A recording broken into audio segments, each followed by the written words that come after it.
Kings chapter 2.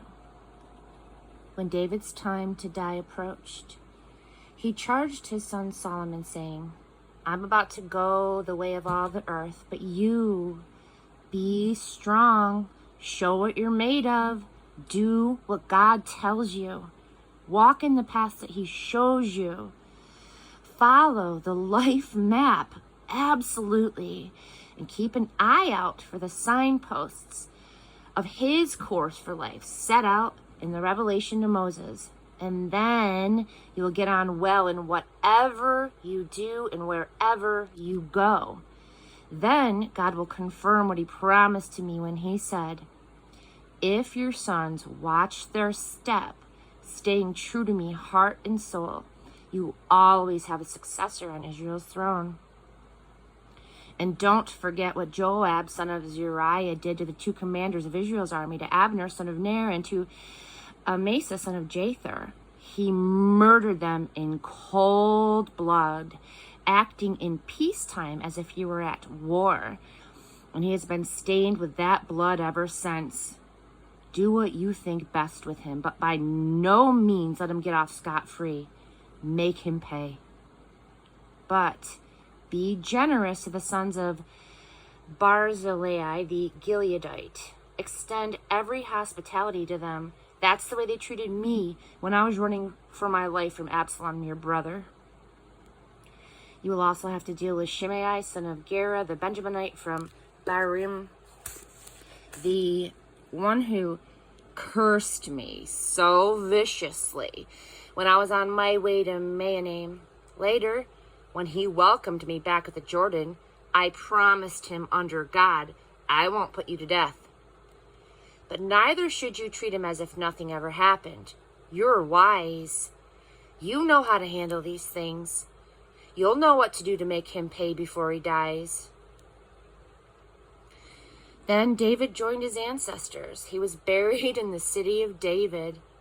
David ruled Israel for 40 years.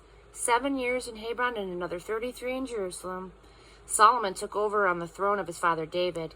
He had a firm grip on the kingdom. Solomon.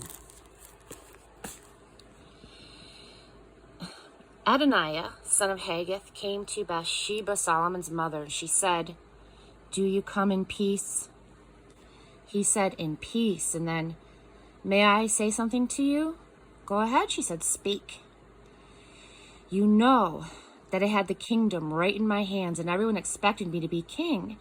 And then the whole thing backfired and the kingdom landed in my brother's lap, God's doing. So now I have one request to ask of you. Please don't refuse me. Go ahead, ask, she said. And King Solomon, he won't turn you down to give me to Abishag the Shunammite as my wife. Certainly, said Bathsheba. I'll speak to the king for you.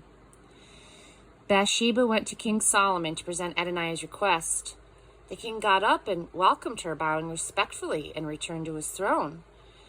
Then he had a throne put in place for his mother, and she sat at his right hand. She said, I have a small favor to ask of you. Don't refuse me.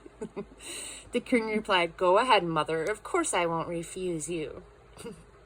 She said, give Abishag the Shunammite to your brother Adoniah as his wife.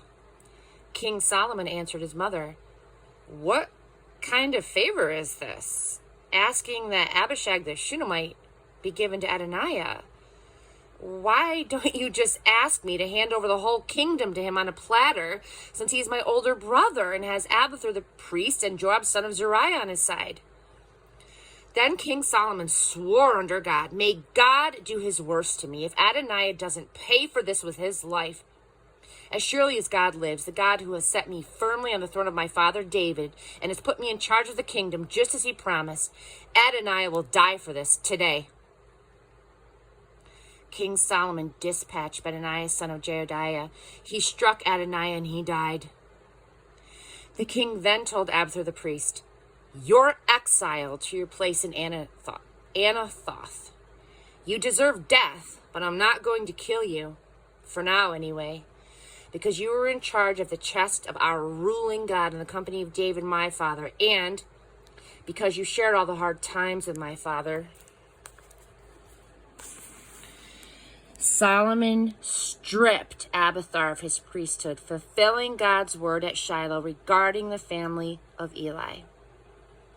When this news reached Joab, this Joab, who had conspired with Adoniah, although he had remained loyal in the Absalom affair, he took refuge in the sanctuary of God, seizing the horns of the altar and holding on for dear life.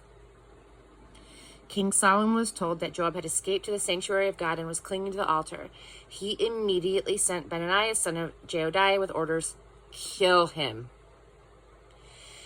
Benaiah went to the sanctuary of God and said, King's orders, come out. He said, no, I'll die right here. Benaiah went back to the king and reported this was Joab's answer. The king said, go ahead then, do what he says, kill him and bury him, absolve me and my father's family of the guilt from Joab's senseless murders.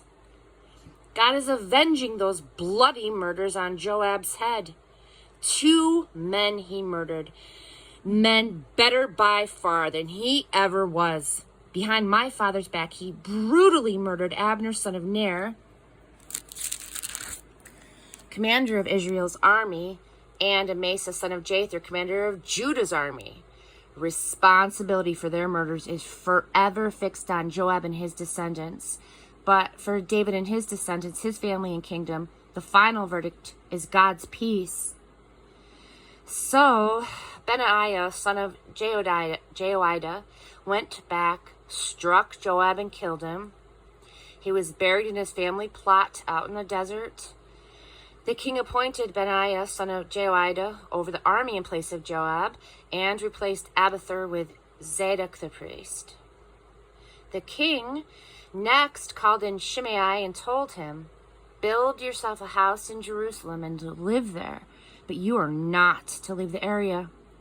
If you so much as cross the brook Kidron, you're as good as dead.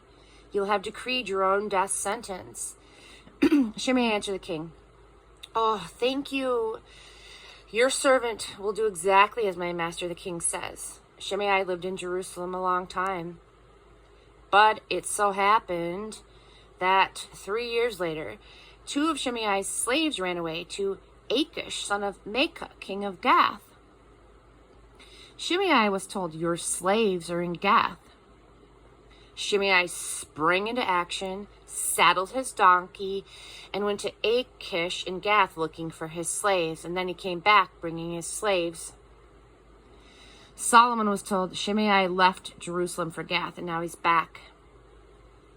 Solomon then called for Shimei and said, didn't I make you promise me under God and give you a good warning besides that you would not leave this area?